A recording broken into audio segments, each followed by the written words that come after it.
up, you guys? It's Dr. G. So today I am making this short video as an encouragement for those of you guys that are studying for the Usmle exams, or you failed the Usmle exams and definitely working on trying to get into residency. Now, of course, if you failed the exam, the right thing to do is to try to retake that exam and then pass it. Now hear me loud and clear when I say, just like the caption of this video, your Usmle step scores do not define you, okay? And do not let it define you. You are more than those scores, guys. And I say this just because I'm sure you guys know, since I started residency, I have been interviewing residents every year. So I interview residents in my first year when I was an intern. I've also interviewed like a batch of residents in my second year. Speaking of interviews, we're still going through the process right now. We still have a few more to complete. I think we'll be concluded with interviews probably towards the end of this month, January. So guys, please do not let those Usmle scores define who you are. And I say this because some people think, oh, because I failed Usmle exam, maybe any step of the Usmle exam once or twice, then definitely there is no hope of me matching into residency. And that is a lie. Whoever says that to you, it's a lie. Because right now that we're interviewing candidates, we're also interviewing folks that have had multiple attempts on the Usmles, because we do also recognize some of the folks that are actually interviewing you have had to take these exams multiple times. And fortunately enough, there are also a lot of programs that look beyond that.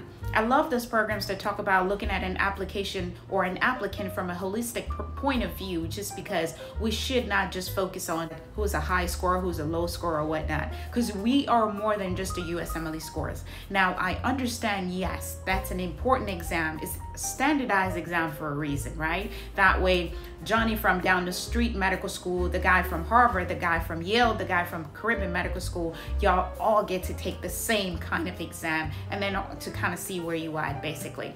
But I'm also not in agreement that that score should define who you are.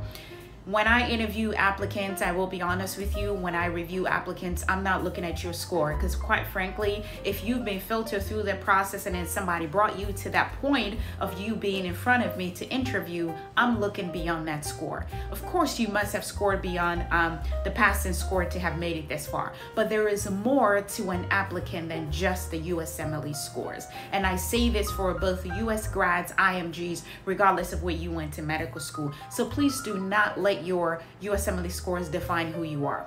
Now, the other thing I will say though, as a backup to this though, is when you have repeated Usmle exams like multiple times, so you take it more than once, more than twice or whatnot, and then we ask you these questions about what happened, have you a good story as to what happened and what have you done so far to improve yourself? What have you done to make things better at this point? So maybe somebody was sick, maybe you had a child that was sick, maybe you had some kind of maybe mental breakdown or personal issues, other obligations that were going on at that point that led to you not performing well on this exam. We want to hear about these things and not you just casually saying, well, yeah, I don't know, I guess it was just a hard exam. Like, to me, I'm thinking, yeah, girl, you can do better than that. Like, I'm sorry, you can do better than that. As far as your explanation, you want to have a story for these failures and what you've done to improve from that point. And mainly those interviewing you, that's what they're trying to hear.